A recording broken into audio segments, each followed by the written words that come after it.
Babylonian Empire. The Medo-Persian Empire is the chest and arms of silver.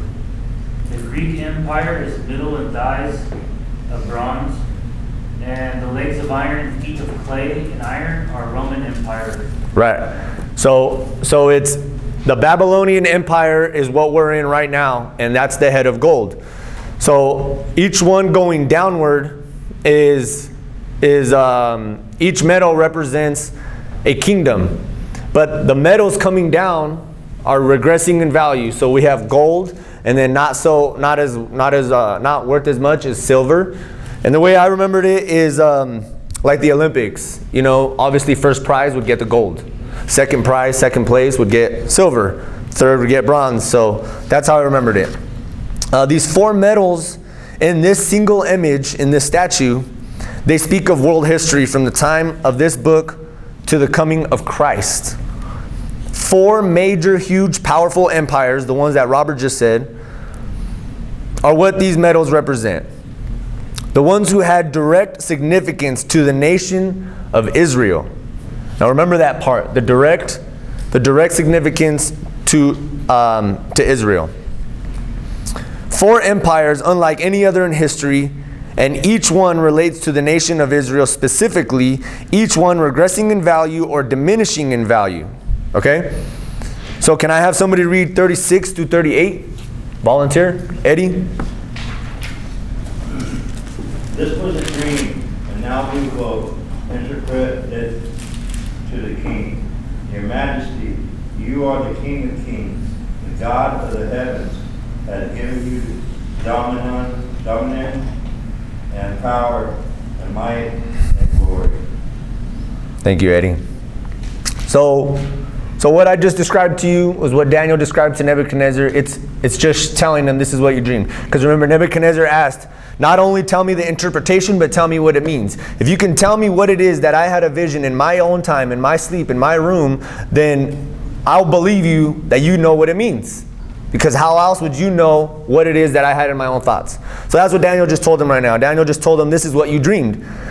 So right now, he's just like Eddie said, he's going to tell the king what it means. And with that, he's also showing great respect. You are the greatest of kings.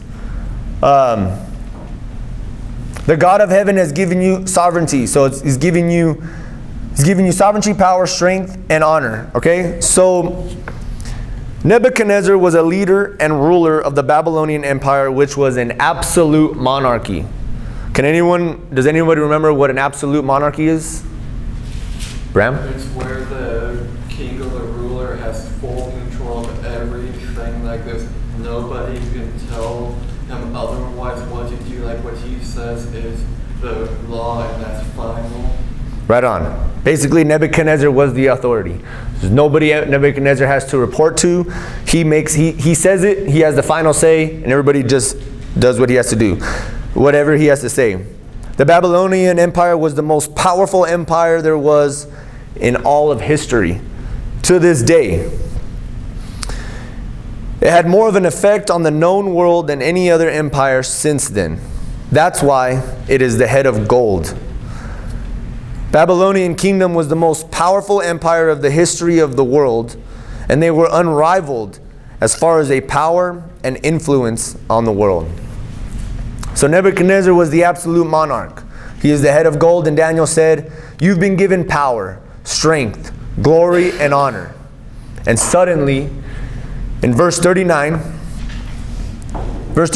but after your kingdom comes to an end, another kingdom inferior to yours will rise to take your place. After that kingdom has fallen, yet a third kingdom, represented by bronze, will rise to rule the world. So should arise another kingdom inferior to thee. Two arms. What kingdom comes on the scene and overthrows the Babylonian Empire in 530 BC? What was it that you said, Robert? Which one? Sorry. The two arms. The next one. The two arms are the Medo-Persian Empire, chest and arms of silver. The Medes and the Persians. So yeah, the Medo-Persian Empire. So the Babylonians were overthrown in 539 BC by the Medo-Persian Empire, And that's why they are the two arms, because it's a double empire. And we will talk about that specifically more in Daniel as we move a little bit farther on. Now remember, right now in Daniel, we are in about 603 or 602 BC. If you guys remember my first Bible study, it wasn't clear as to what year it was, but 603, 602. That's when he had this dream. He is speaking prophetically about the coming future. At the time when the Medes and the Persians were of no threat to anybody, Daniel is speaking from the Spirit and saying to the king, "You're the head, you're the gold, but someone is coming after you, and it's not someone who is as powerful as you are." The Medes and the Persians were not an absolute monarchy, but a constitutional monarchy. Does anybody know what a constitutional monarchy is? Bram. It's like the UK where there's still a ruler, like a queen or king, but there's a constitution put in place to give them limits. Like they can't just say something that's a law. They have a constitution like we do that keeps it in balance and in check, but they're still the king or queen. Right on. That's exactly right. Basically, there's someone who is in charge, but they have to report to a constitution. They have to report to some people before everything gets said. Ron. They can make the law though, too. That's the other thing. They had, you can say, well, I want it like this, I'll make a law that way. But then they'd have to follow the law. Right. Yeah, it's not, I can make, like Nebuchadnezzar, I can make the law and only you guys have to do it and I can do whatever I want. It's kind of the same thing, king and queen, except there's a little bit more order into it. So if your grandpa said something, you'd have to be doing it. If he said this is how we're going to do it, you'd have to be doing it. Right. Nebuchadnezzar was more of a do as I say, not as I do.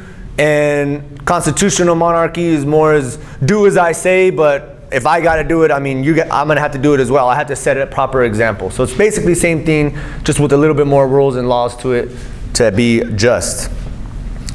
So the Medo-Persians were overthrown in 330 BC by another kingdom.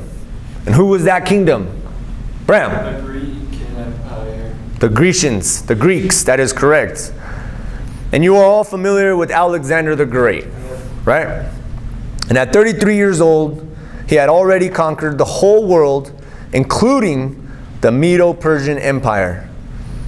A famous quote from Alexander the Great was, "There are no more worlds for me to conquer." And then after that, he broke down and he cried. After he made that quote, he throws this big old party. And he gets drunk.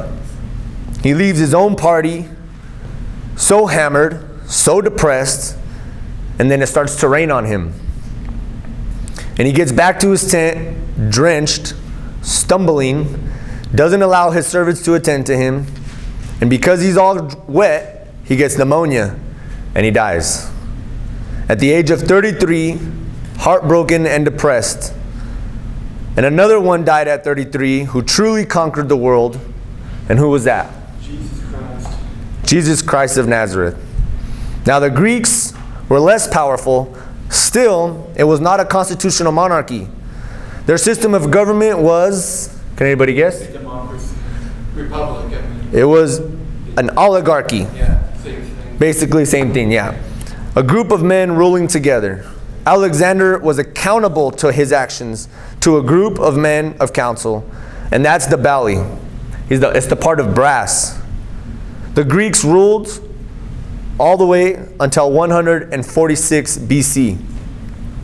And after Alexander, of course, who overtook the Greeks? That is correct, but raise your hand. So going down the list of history, we have the Babylonians, the Medo-Persians, the Grecians, and then the Iron Empire, which was Rome. Jeremiah. How long did Greece rule?